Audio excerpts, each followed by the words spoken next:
guys, bakit na kami?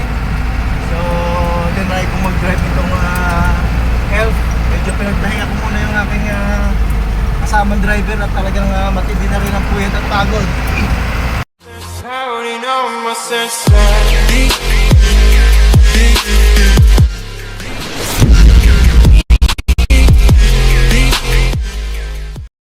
Good morning sa lahat po ng mga aking mga kaibigan sa YouTube, mga FW. Ayun, medyo pinalitan ko muna yung ating makisig na driver at puyat. Yan. Subaybayan niyo ako sa aking pagka-drive pagka bundok.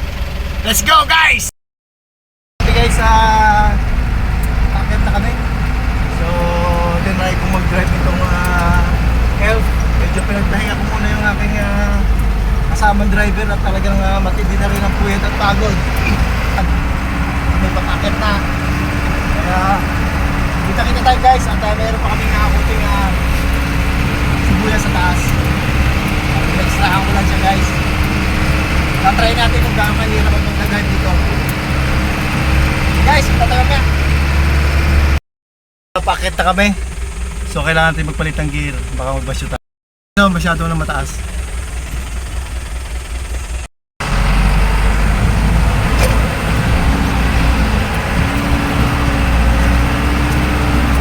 Guys, masyadong napakahirap na tindahan na to.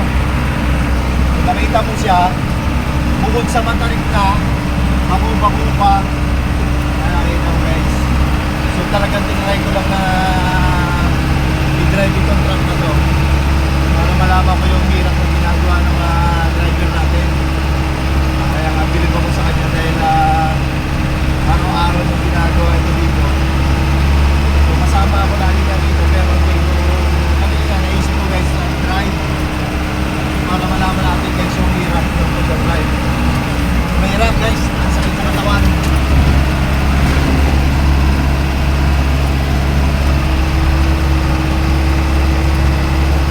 Meron na tayo guys kasi babasyo siya pagka yan.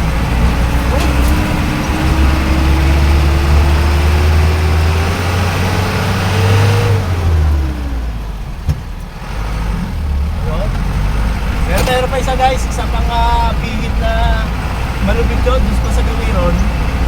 Medyo mas matindi yun. Medyo kalaki muna medyo parang pangalawa, yung pinaka-final dun sa puno bago umakit dun sa kung saan lugar na pupunta.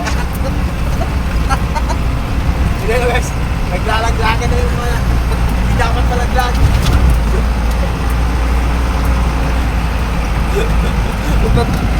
Tarik niya no?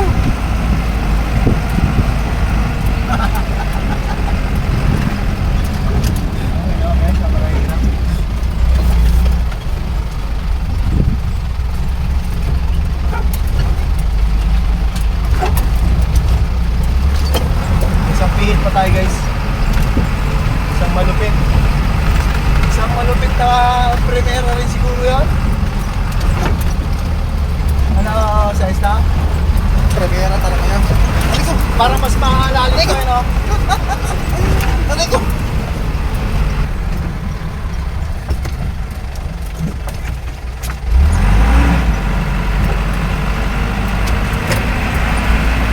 Ayan guys nakita mo yung daan saan ito na yung pinakamatindi. Ito na yung pinakamatindi sa likudong, sigo-sigo. Ayan guys, kita mo? Napakahirap ang daan. Kaya sinubukan ko guys i-drive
moments later.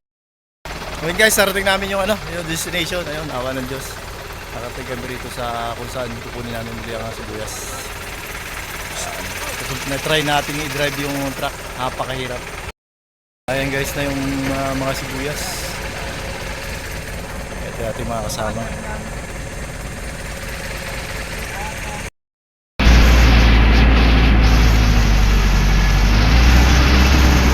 Ayan guys, babalik na kami ng Kapatagan sa bayan ng Poblasyon, Mag-isa. Palit na kami ng magdadrive, yung aking kasamang driver na nagdadrive. Ayan, si Mr. Moises Bautista. So ito yung dinaanan namin kanina guys. So napatunayan ko, napakahirap ng daan. Hirap mag-drive.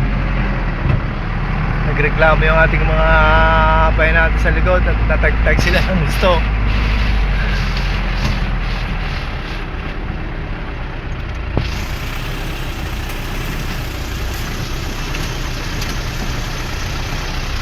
Ito naman yung pinaka-critical niya talagang daan ito.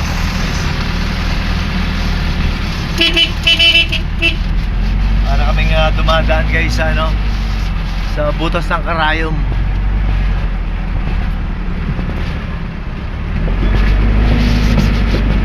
Ayan guys, so ang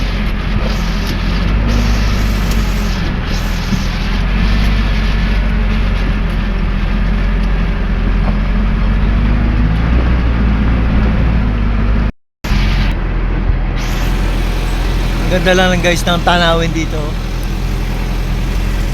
Talagang kung mahilig ka sa nature, ang ganda rito.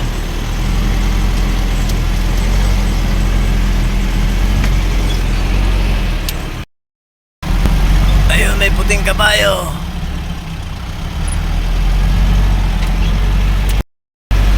Pag namatay dyan, nilamay lang nila ilang araw, ibaon lang nila, gawin nila ng kabahong na Yan dito guys daw yung yung mga libingan ng mga katutubong mangyan.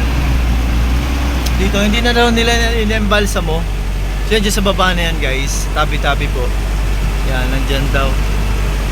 Kalibig yung mga kanilang mga kamag-anak na mga namatay na. So dito Ganun daan ng pababa. yung daan doon ito pababa guys. Ayun, yung pababa doon tabi po. Yan. Sa kakahuyan lang, no? So hindi na nila yata inimbalsa mo. Kunting ritual, yun, gano'n lang. Yung lugar na to.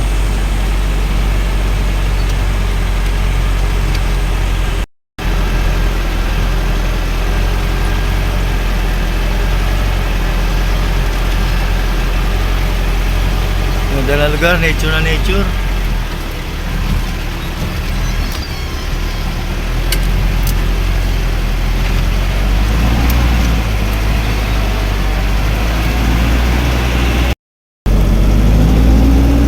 Bulusok.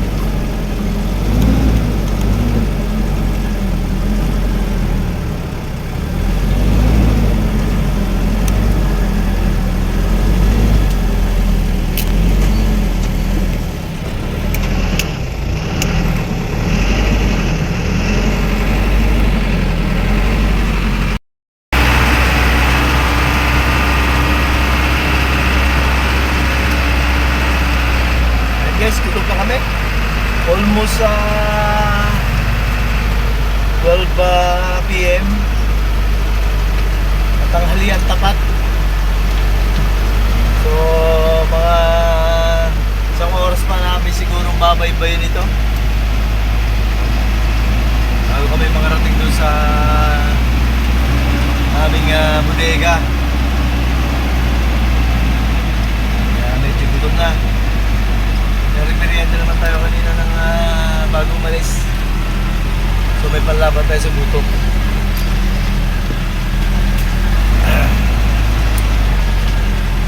Talaga nanibago ako guys yung i-drive ko to. Tagal ko kasing hindi na gamit itong truck na pinsan ko eh. Nanibago ako. Pag Kaya ginagamit mo kasi kotse. Tapos yung mga talagang maiksi lang, mga power steering, pag gumamit ka ng ganitong truck na medyo sa ganitong lugar, medyo mahirap na i-drive. So talagang pakahirap. Iba kasi guys yung yung driver ng syudad, ng city. Kasi yung pagdadrive sa ganitong lugar, malaki ang diferensya. So pagka ikaw nag-drive dito, nag-drive sa city, naninibago ka. Yung namang driver dito at pag nag-drive naman sa syudad, eh siyempre mag-a-adjust din. Ganun lang yan.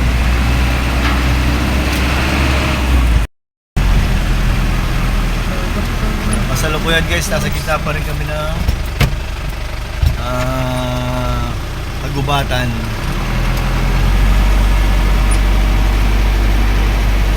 Yan guys ang patunay, yung nakikita nyo naman.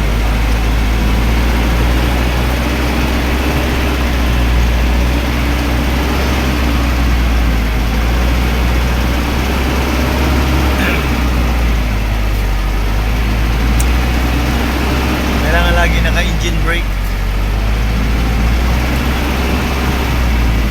para lagi safe. Sabi nga safety first. Kasi buhay at ari-arian ang nakasalalay dito guys. Kaya kailangan iba yung pag-iingat. Yun nyo guys ang buhay nila dito. Payak na payak. Payapang payapa. Tikling! Yeah, manok na yan. Manok na ba yan? Tignan mo guys ang kanilang bahay dito.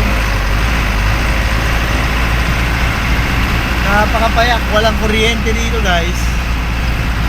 So ang nagiging silbing ilaw nila rito yung solar. Buti na lang at nagkaroon ng solar, may nakapag-invento ng solar. Paano na lang kaya nung araw? Tanging muron yung kanilang ilaw. Nasa gitna kami ng bundok guys eh. Talaga, bundok yun. Papalibutan kami ng bundok. Ganda guys yung bundok.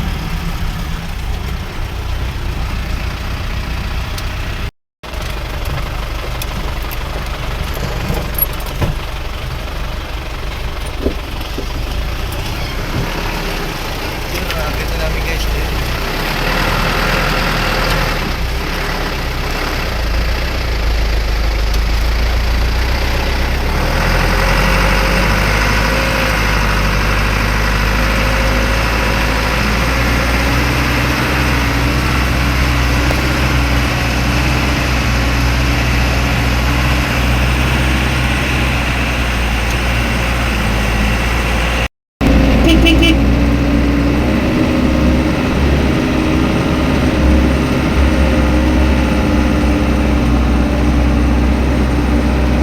Mataas ito guys. Pero nakikita yung nasa ibabaw eh.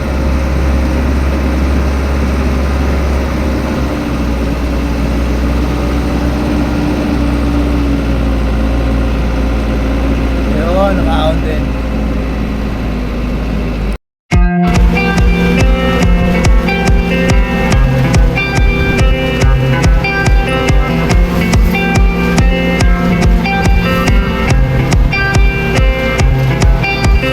We took the long way around,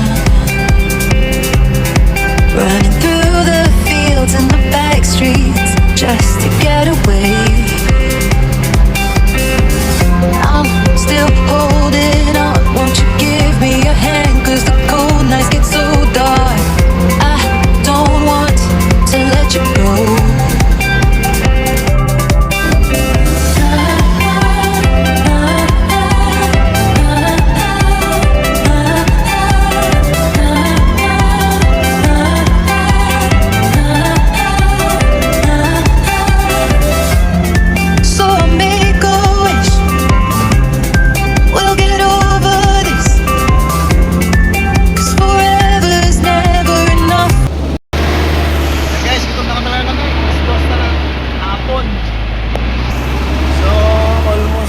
na kami. Nakalabas na din naman na kami sa bababa na kami.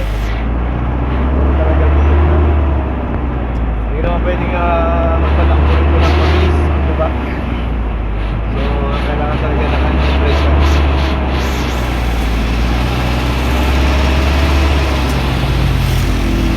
Gutom na person.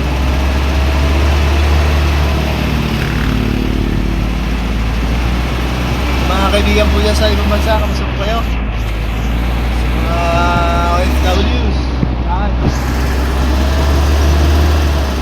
Sa mga kaibigan ko mga foreigner, how are you today? Shout out po sa inyo lahat. Thank you guys sa lagi niyong pagtutok at panunod ng aking channel. Kundi dahil sa inyo ay hindi lalaki ang aking bahay. Thank you very much. Hi guys, at papakita ko sa inyo yung pinababa namin. Yan. Ayan guys. Magandang tanawin ng Occidental Mindoro. Kita na yung dagat, kita yung kabuuan sa baba.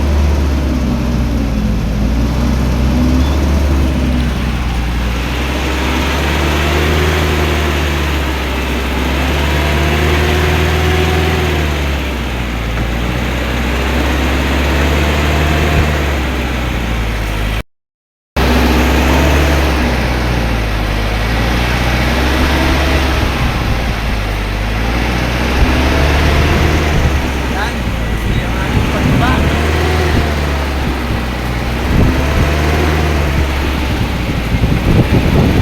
Pag nasa taas ka guys, dito, pakiramdam mo parang nabibingi ka ba? Mga ilang pagka nandun ka na sa patag, parang bumabalik ulit yung pandinig mo. Comment po, bakit po kaya ganun? Sa ganun pakiramdam. Ayun guys, papahinga muna kami puno ng mangga.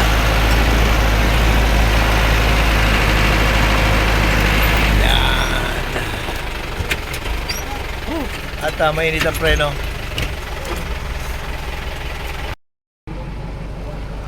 Yan, check natin yung mga preno guys.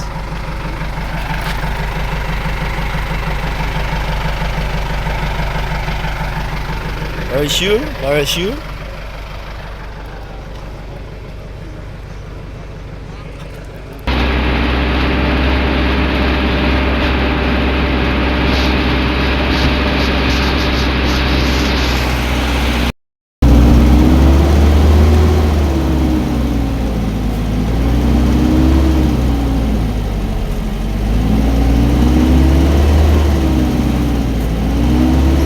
Overtake pa yung kotse guys, oh.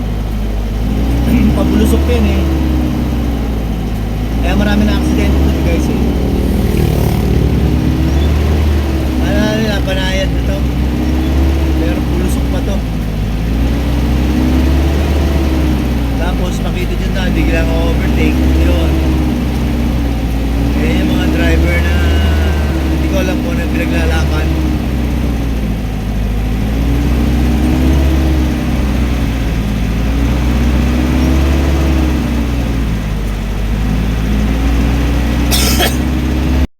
Guys, dito na kami sa Matad. Thank you Lord. Kami nakababa ng maayos. Walang naging problema.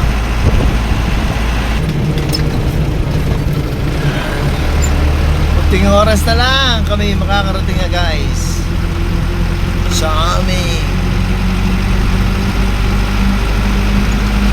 home base. Walang sakahin dito guys, oh. Napakaluwag pa, oh. Kaya walang gutom mga Occidental Mindoro. Huwag lang matutuyot.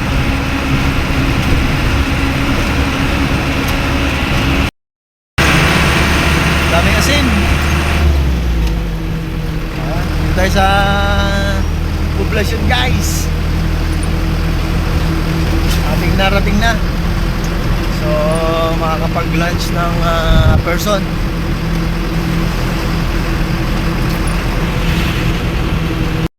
guys, nakarating na kami sa aming home base. Thank you very much for watching and support my channel. Bye for now. God bless.